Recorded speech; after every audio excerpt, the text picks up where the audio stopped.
Bonjour et bienvenue aux Sablettes. Nous sommes aujourd'hui dans le parc Braudel, juste devant ce que nous avons appelé la Maison Pouillon. En vérité, c'est une station de relevage des eaux qui a été créée à l'occasion de la station balnéaire par le même architecte Pouillon aux Sablettes. Et cette station permet d'avoir un traitement des eaux sur tout l'isthme des Sablettes et jusqu'à Saint-Mandrier.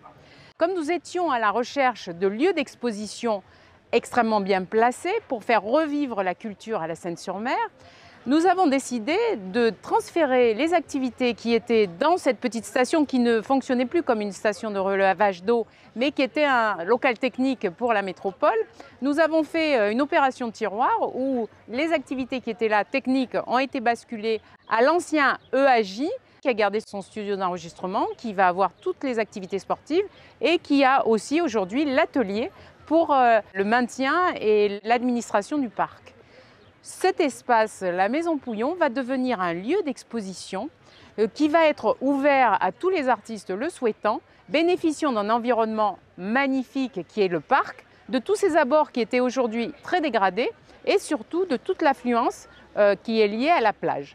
C'est important pour nous d'avoir une station balnéaire digne de ce nom et c'est pourquoi nous avons lancé un certain nombre de projets, un certain nombre de travaux et d'aménagements dans ce quartier historique balnéaire qui est assez exceptionnel parce que c'est un quartier d'architecture balnéaire du XXe siècle, contrairement à toutes les stations climatiques que nous connaissons qui datent du XIXe comme Tamaris.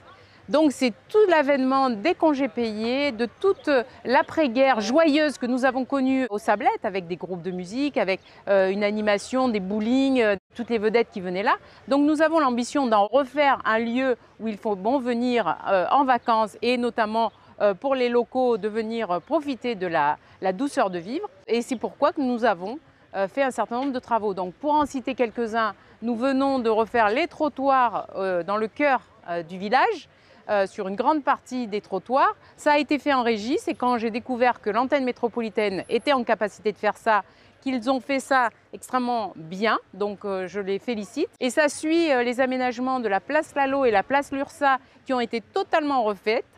Ces deux places qui sont des places emblématiques de terrasses, de cafés sous des magnifiques arbres, c'est vraiment l'image qu'on veut des Sablettes, c'est cette espèce de douceur de vivre. Nous avons relancé avec la métropole la dynamique autour de l'office et ces travaux qui sont réalisés, c'est pour créer un grand parvis, pour qu'il y ait une lecture claire de cet espace qui était quand même très confidentiel, alors qu'il doit accueillir les touristes mais aussi les visiteurs sur l'information de toutes les activités qui se passent sur notre territoire. Ça a été l'occasion aussi de récupérer une salle qui était en plus dans l'office et qui ne servait qu'à l'administration pour l'ouvrir à des artistes pour venir faire des expositions et créer ainsi du flux puisque là ça devient un espace partagé qui peut être gagnant-gagnant, je dirais, entre les artistes et les administratifs de l'office qui ont besoin de voir des nouvelles personnes et des nouvelles pratiques. Cet office redevient un élément central de notre attractivité touristique avec tout le stationnement pour les scooters qui a été aménagé à côté pour que les scooters ne soient plus en ville mais puissent avoir des espaces dédiés et les vélos installés au plus près de la plage et des commerces sur la place Bœuf. C'est important pour que les gens puissent pratiquer l'espace à pied, à vélo, d'avoir des espaces dédiés et surtout des espaces sécurisés. Parallèlement, nous travaillons au stationnement parce que les stationnements sur la corniche de Tamaris, il était important de les retirer pour remettre en sécurité les piétons qui utilisaient ce trottoir pour venir aux Sablettes.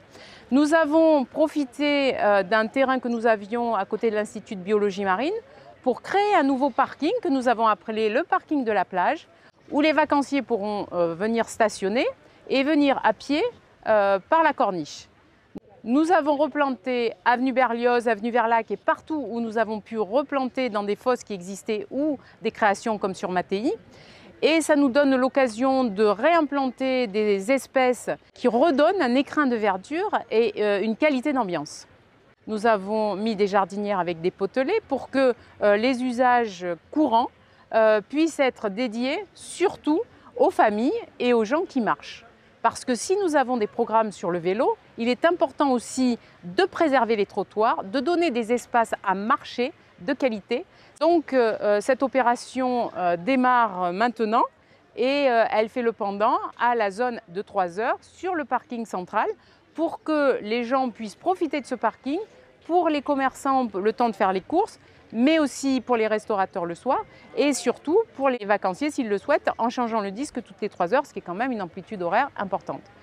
Les parkings de bord de mer de la navette maritime restent gratuits. C'est important parce que ça donne comme ça un panel d'options pour se garer important. J'ai bien conscience que l'activité balnéaire, l'activité touristique est intimement liée à la possibilité, 1, d'avoir des accès sécurisés, 2, d'avoir du stationnement en nombre. Nous sommes en train de nous organiser. J'aurai le plaisir de vous parler de tout ça dans une prochaine vidéo qui va vous présenter toutes les animations et festivités qui vous attendent cet été. Je vous souhaite une belle journée et je vous dis à bientôt.